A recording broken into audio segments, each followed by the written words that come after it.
우리 함께 창세기 41장 37절로 43절까지 말씀을 함께 같이 읽겠습니다. 바로와 그의 모든 신하가 이 일을 좋게 여긴지라. 바로가 그의 신하들에게 이르되 이와 같이 하나님의 영에 감동된 사람을 우리가 어찌 찾을 수 있으리요 하고 요셉에게 이르되 하나님이 이 모든 것을 내게 보이셨으니 너와 같이 명철하고 지혜 있는 자가 없도다.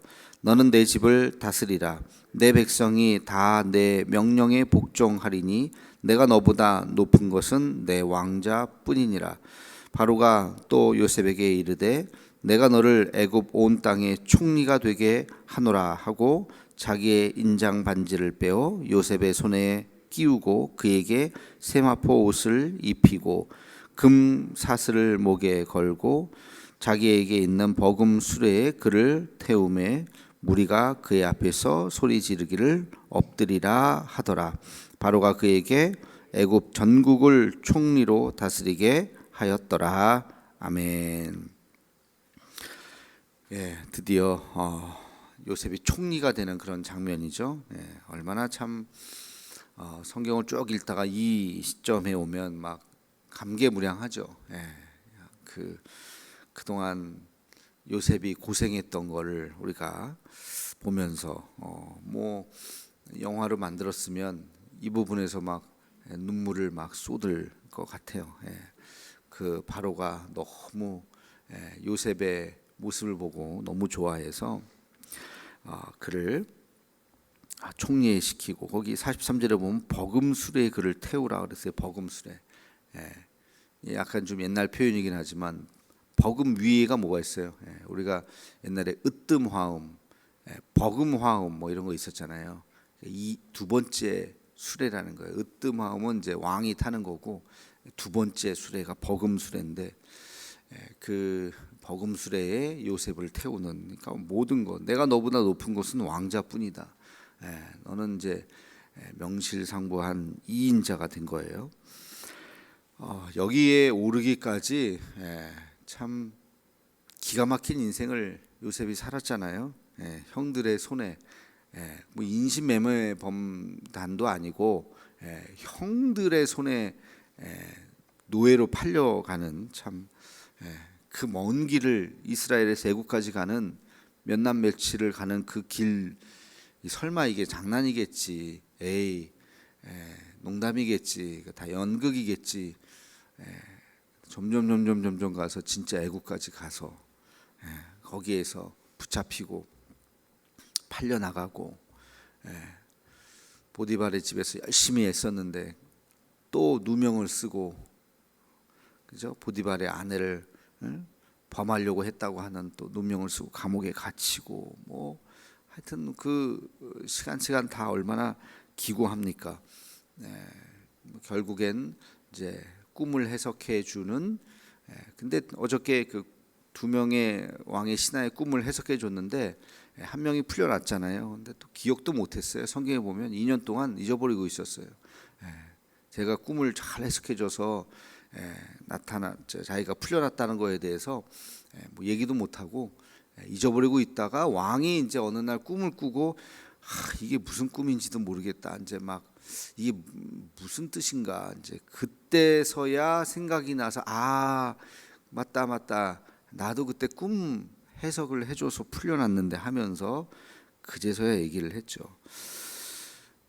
이런 모든 과정, 뭐 대략 계산을 해보면 10수년 정도로 생각을 해요. 10대 후반에 노예로 팔려와서 요셉이 애굽의 총리가 되었을 때 나이가 30살이라고 이야기하니까 10몇 년 정도, 길면 15년, 짧으면 한 2, 3년, 그 기간 동안 굉장한 절망 속에 있었죠. 그러나 요셉은 달랐어요. 다른 사람하고 달랐어요. 뭐가 달랐을까요? 첫째, 하나님을 원망하지 않았습니다. 그죠? 그 정도 되면 하나님도 원망하고 세월도 원망하고 자신도 원망하고 인생을 원망하고 포기하고 살았을지 모르겠는데 끝까지 하나님을 원망하지 않았어요.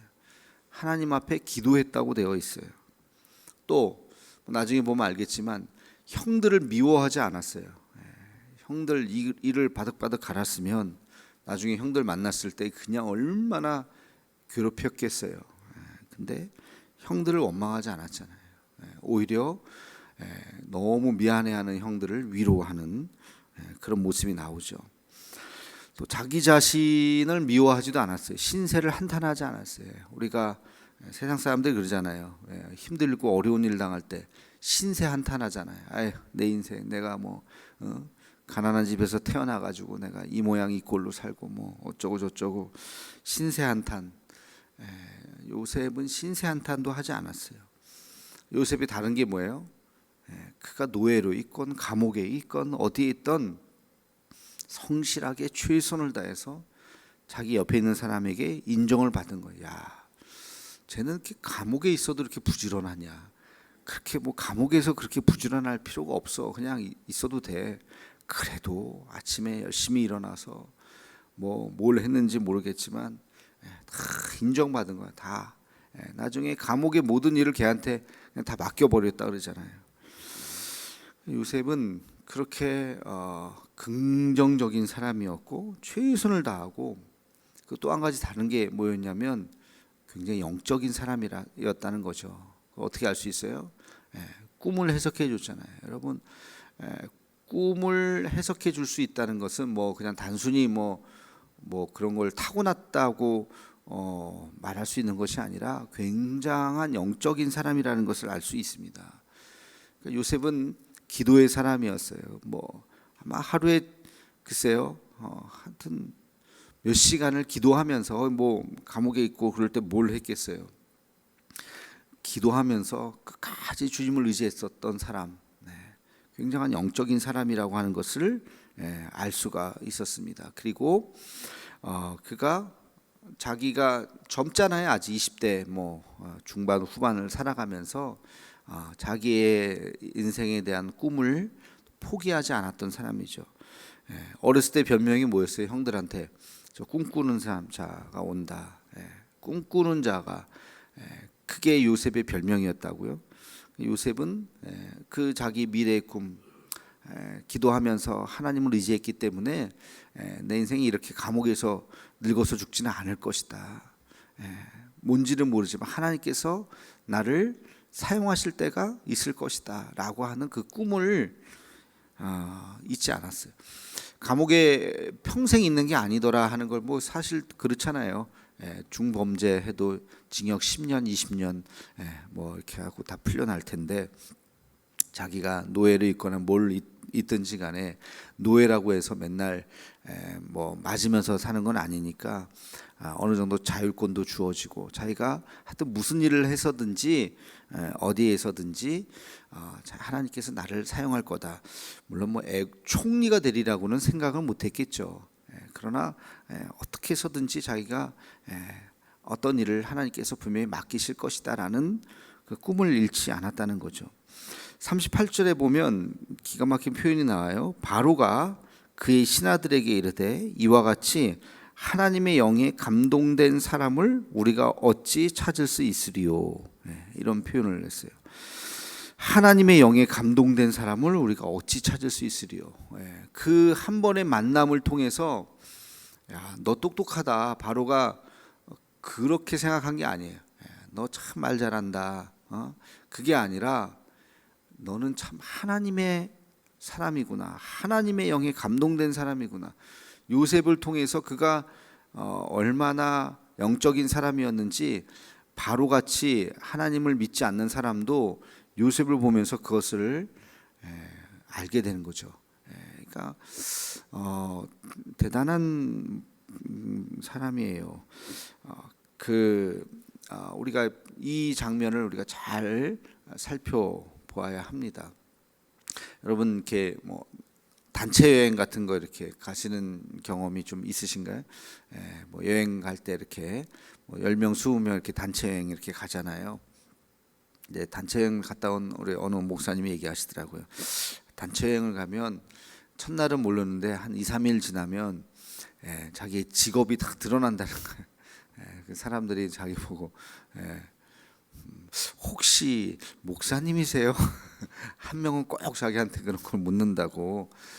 근데 되게 어색하면서 기분이 좋다. 그래도 내가 자기는 절대 얘기 안 하고 이렇게 같이 졸졸 쫓아다니는데 2, 3일쯤 지나면 혹시 목사님이세요 하는, 그렇게 말하는 분이 꼭 권사님이시더라 그러면서 그 얘기를 하시더라고요. 우리가 어디를 가면 이렇게 우리가 그리스도의 향기가 드러나는 거죠. 또 그래야 되죠.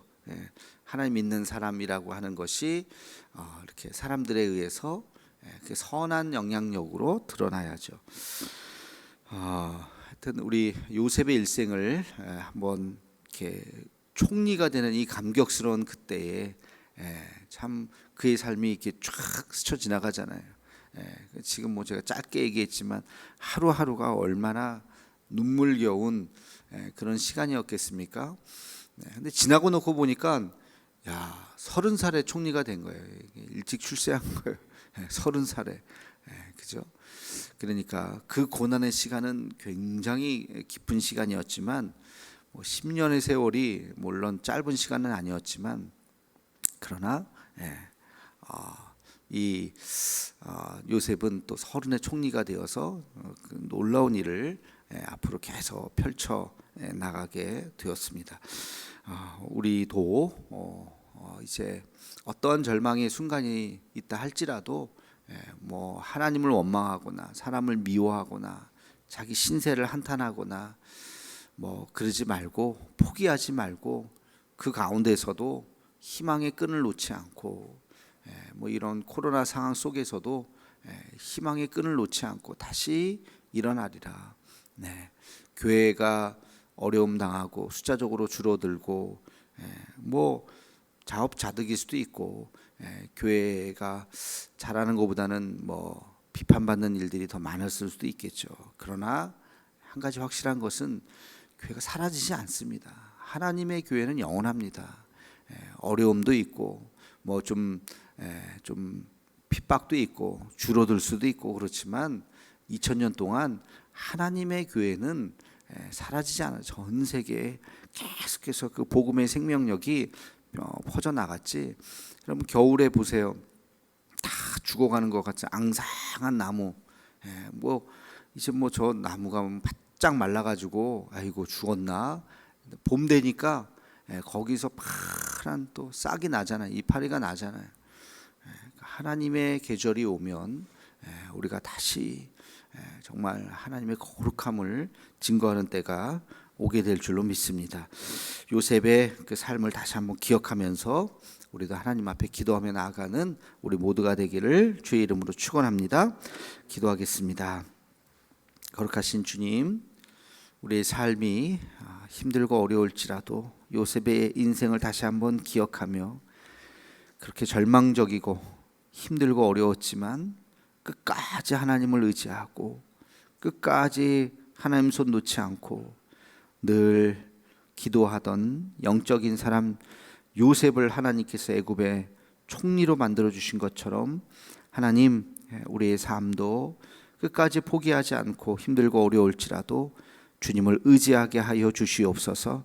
우리 한국 교회에 대한 희망을 우리가 놓지 않고, 지금 비록 어려운 시기를 지나가고 있지만 그러나 이 시기가 지난 후에 하나님께서 다시 한번 우리에게 부흥의 시대를 맞이해 주실 줄로 믿습니다.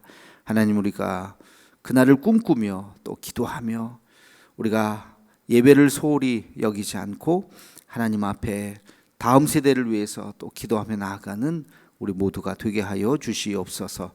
예수님의 이름으로 기도하옵나이다. 아멘.